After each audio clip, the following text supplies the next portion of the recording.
Kenya's problem with femicide is not a new one. Over the last few years, there have been sporadic protests, calls for justice and protection for victims, often targeted by the men that they should be able to trust the most.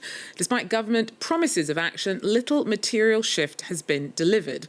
Another round of awareness has recently been sparked by several high-profile killings, one of gospel singer Rachel Wandeto, who was doused with petrol and burned alive. Women's rights organisations say that enough is enough, and many gathered in Nairobi on Wednesday to demand government follow-through. If nothing's done, they say, they'll launch a nationwide movement within a fortnight. Christine Kungu from the Kenyan Federation of Women Lawyers spoke to our Bastien Renouil. Many women have been killed here in Kenya during the past weeks and months.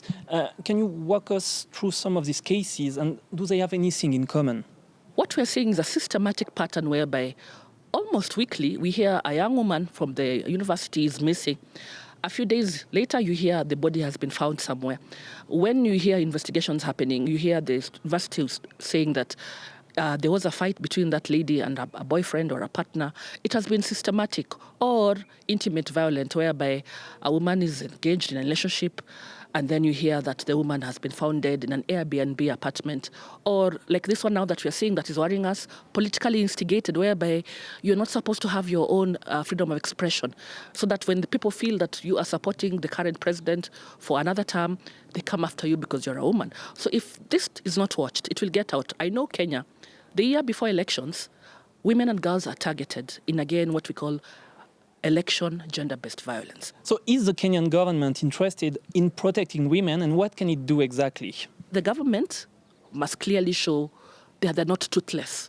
We cannot be having such crimes, such heinous crimes, to the extent that you hear a lady was found in an Airbnb, her body parts are put in a sack. What kind of a country are we living in?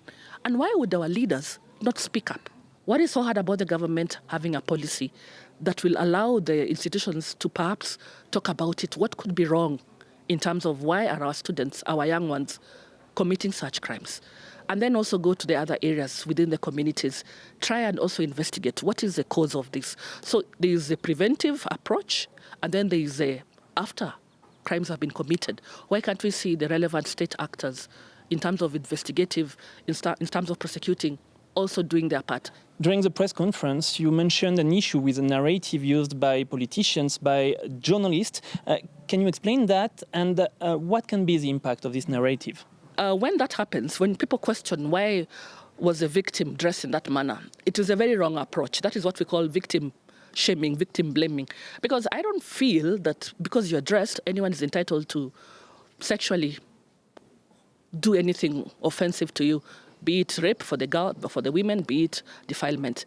I believe that in the first place, we as a culture or we as a community, when we want to talk about blaming the victims in that manner because of the way they are dressed, that's where the problem begins. It gives the perpetrators more power to say that it is because of the way she was dressed.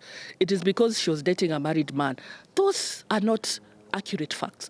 The facts are, it is against the law to do that. We need to be very clear about what the law says. The moment we shift the focus on the victim, that is where we go wrong as a country. Unfortunately, even the police to date are not gender sensitive. And finally, you plan to organize a nationwide campaign in the next 14 days. What do you want to do exactly, and what is the goal? We want to bring this country to a place where nothing happens when that protest happens, that we completely shut down this country, even if it's just for 3 hours, so that clearly they can know our voices must be heard.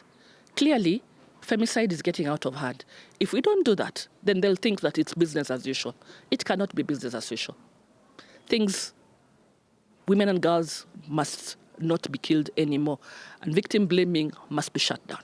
So clearly, if the government will not fight for women and girls, we in the civil society, we will do what we need to do for us to be heard, and our voices, and the voices of these women and girls who have been killed and their families will also be part of that protest.